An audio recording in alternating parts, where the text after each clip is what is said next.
everyone, Hana is here, so welcome back to my YouTube channel. Jadi untuk hari ini aku mau bahas tentang storage aku. Jadi beberapa waktu yang lalu aku itu beli iPad dan it was not really huge storage, dan karena aku juga pakai iPad itu untuk ngedit video, dan kemudian tapi karena internal storage-nya itu nggak begitu banyak, jadi I try to find out how to make it works. Jadi di video kali ini aku mau berbagi info ke kalian tentang bagaimana meningkatkan storage di iPhone, di iPad, ataupun di laptop kalian dengan menggunakan external storage tanpa merusak file video atau foto kalian. Karena jujur beberapa bulan yang lalu pernah kejadian ke aku waktu aku itu beli hard disk external storage untuk laptop aku, walaupun sebenarnya laptop aku juga punya 500 lebih gigabyte gitu ya, cuman aku untuk wanti-wanti aja mau save video-video atau fotonya gitu di external storage, mungkin agak lebih aman atau gimana. Dan ternyata setelah aku beli itu external storage, dan oh my god, after I import my video to that external storage, semua videonya itu berubah jadi GPG gitu loh, and I have no idea why. I tried to contacting the owners and they had no clue. Mereka bahkan nggak bisa memberikan jalan keluar, dan akhirnya aku lupa aku beli berapa, mungkin sekitar 700.000 atau 500-an gitu. Aku akan taruh infonya di video ini. And honestly I was kind of regret I spent that much money just to get the external storage that I not able to use. And at the time aku waktu itu juga masih nggak tahu cara cara mengembalikan barang di platform tersebut. So ya, walaupun sebenarnya sekarang aku udah tahu bagaimana sistemnya, tapi saat itu memang benar-benar I had no idea that how to turn it back to the owner. So ya, I'm sorry. Jadi untuk ini hard disk eksternal yang sebelumnya aku beli beberapa bulan yang lalu, and all of my video, not all but kinda like 50% semua video aku berubah menjadi GPG gitu. And honestly it was really disappointing.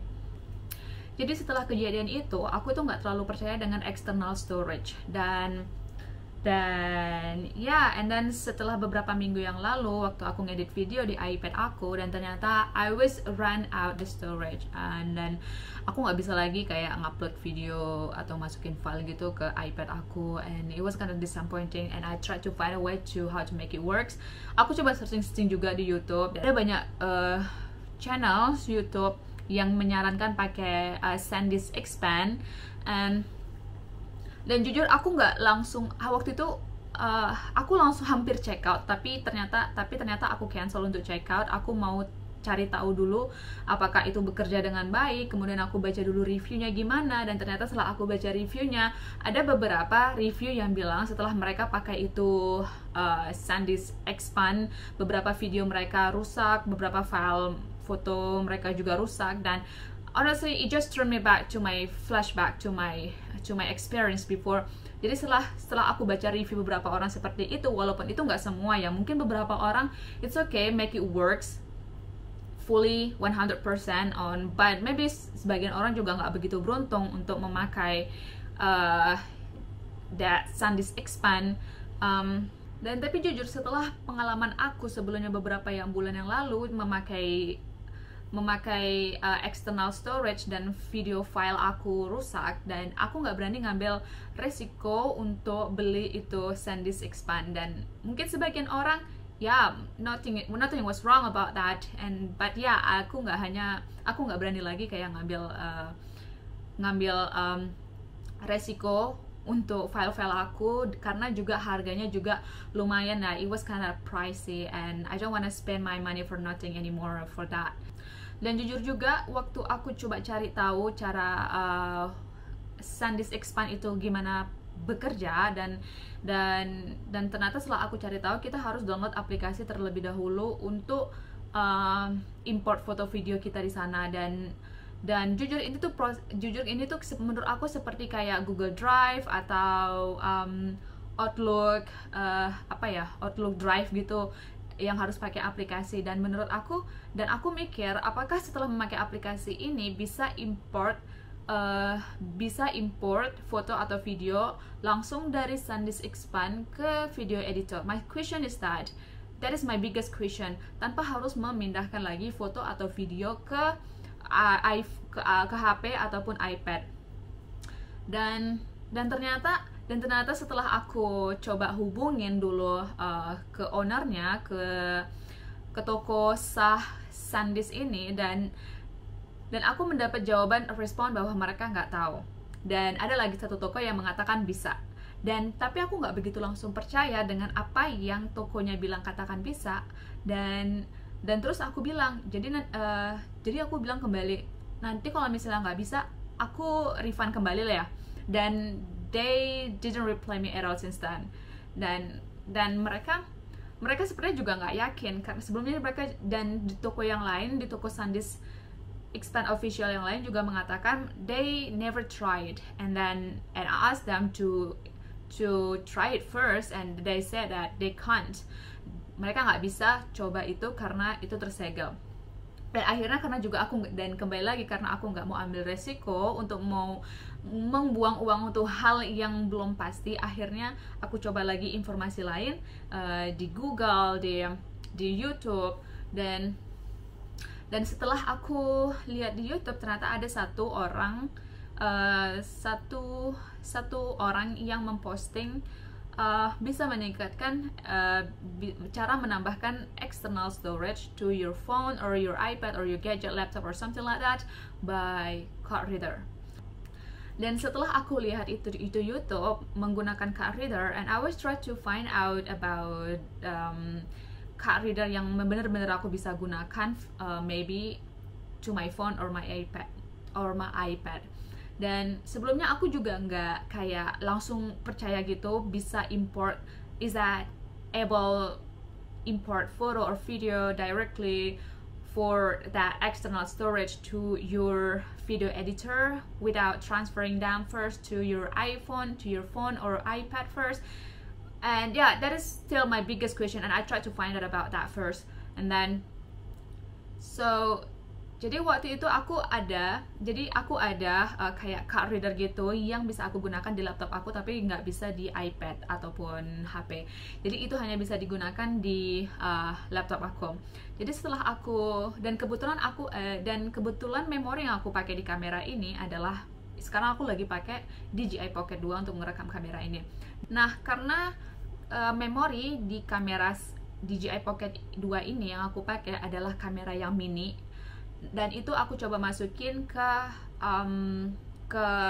card reader untuk laptop aku, dan it was so surprising that it works. I shouldn't be surprised with that, karena itu bekerja, itu berhasil. Dan aku pikir kalau misalnya kalau emang untuk laptop berhasil gitu ya, maksudnya import foto video langsung dari external storage tanpa harus dipindahkan lagi ke laptop, dan bisa langsung di-import ke video editor. Dan I was thinking that kenapa itu, apakah itu benar-benar hasil untuk laptop dan untuk iPad, maksud aku untuk iPad ke HP. Jadi secara logik aku berpikiran kayak gitu, dan akhirnya aku memberanikan diri untuk beli card reader that I can use for my iPhone or my iPad, karena untuk iPad dan iPhoneku sendiri memiliki lightingnya sama, charger yang sama, so it was not really big deal. So aku hanya beli satu yang bisa, dan ternyata setelah aku memberanikan diri untuk beli, aku beli dua waktu itu, yang dari China satu, dari Indonesia satu, so just in case that if another one cannot be used. Jadi I know it's kind of like a bit pricey from Indonesia first, so yeah, it just got here, this one. Oh sorry, is this? Yeah, can you see that? Yeah. Aku akan letak link di mana aku beli ini di deskripsi. Jadi, dan ya, I forgot how much was that. Kayaknya 100-an ribu lebih, aku nggak tahu 150 atau di bawah 150. Yang jelas ini adalah seharga 100-an lebih di Indonesia. Dan satu lagi yang dari Indonesia yang aku beli itu belum nyampe sini, dan it was kinda like mungkin sekitar 50.000, I forgot. And then, nah seperti yang kalian lihat sendiri di kotaknya, ini bisa dipakai di iPad, iPhone, and iPod. Jadi ya, dan tada, inilah dia. Yap, inilah dia, kalian bisa lihat kayak gini ya. Nah, jadi tuh mini memorinya. Jadi setelah ini sampai, aku langsung coba ini card reader, dan aku langsung letak kamera memori mininya itu di sini. Mana sih? Ya, yang di atas sini. Mana? Bisa nggak sih? Oke, yang di atas sini. Dan setelah aku coba, and oh my god, you have no idea how grateful I am get this wrist to get this card reader and it works. Jadi benar-benar berhasil memindahkan foto atau video langsung dari this memory external storage to your video editor without transferring them first to your iPhone or your gadget. Yeah. Jadi I'm so happy with that. I'm gonna show you how to make it works, or I'm gonna show you how it works. Jadi sebenarnya aku mau nunjukkan sekarang bagaimana itu tuh bisa berhasil, tapi sorry, iPad aku tuh sedang 7% dan aku masih nge-charger. Jadi tapi nanti kalau misalnya udah agak beberapa persen, aku akan show you guys how it works. Oke, jadi inilah dia. I'm gonna show you guys how it works. Dan seperti yang kalian lihat, memori yang aku gunakan itu adalah micro SD. Jadi ya, itu memori aku langsung dari kamera DJI Pocket 2 aku yang aku pakai. Jadi langsung aja itu card reader aku colokin ke iPad, dan aku akan langsung buka aplikasi video editor yang biasa aku gunakan. Dan pertanyaannya adalah, apakah aku memerlukan aplikasi tambahan untuk di-download untuk mengunggah video atau foto file yang ada di memori ini? Dan jawabannya adalah tidak perlu. Kalian tinggal langsung aja buka aplikasi video editor kalian, dan kalian bisa langsung download atau import foto atau video kalian langsung di aplikasi tersebut, seperti yang kalian lihat di video aku ini. Dan benar-benar menurut aku instan banget dengan menggunakan card reader, dengan menambah storage kalian, dan juga itu lebih murah ya kalau menurut aku dibandingkan harus membeli hard disk external storage yang menurut aku lumayan mengocek uang sih. Dan seperti yang kalian lihat di sini, aku akan memilih sampel foto atau video yang langsung aku import dari memori micro aku yang aku gunakan dengan card reader. Nah, setelah aku selesai memilih sampel foto atau video, maka aku akan langsung masuk ke aplikasinya. Kita lihat hasilnya, dan inilah dia. Tada! Jadi benar-benar menurut aku menggunakan card reader itu lebih instan. Jadi kita nggak perlu capek-capek lagi upload video atau memindahkan seluruh file foto atau video dari kartu ke gadget, iPad ataupun iPhone, karena bisa langsung diimport langsung untuk diedit ke video editor. So everyone, untuk sekarang videonya itu dulu informasi yang aku mau bagikan ke kalian, dan aku harap kalian mau bantu channel aku untuk subscribe dan like, and kalau kalian mau komen di bawah untuk video mungkin selanjutnya apa yang mungkin kalian tertarik untuk ditayangkan, mungkin bisa komen di bawah, nanti aku akan tinjau kembali if I can do that. So yeah, I see you guys in the next video. Bye.